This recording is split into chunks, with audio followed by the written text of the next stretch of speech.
ये है अफ्रीका, दुनिया के सबसे बड़े कॉन्टिनेंट में से एक, जिसमें दुनिया के 30% रिसोर्सेज हैं, गोल्ड, ऑयल, कोबाल्ट और डायमंड जैसे। पर फिर भी ये कॉन्टिनेंट दुनिया के सबसे गरीब कॉन्टिनेंट में से क्यों है?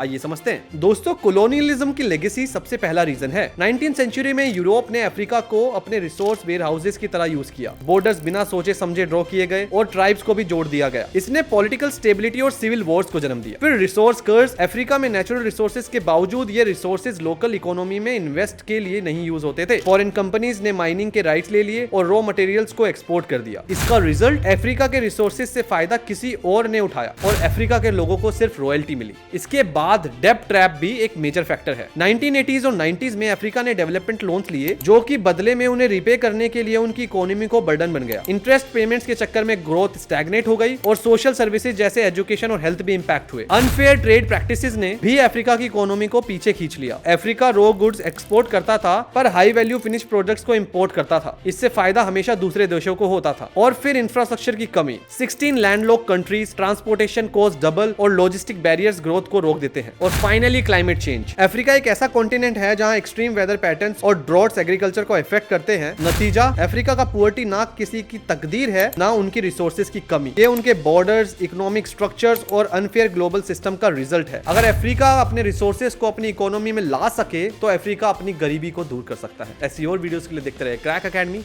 अब दिल्ली वाली कोचिंग आपके शहर में।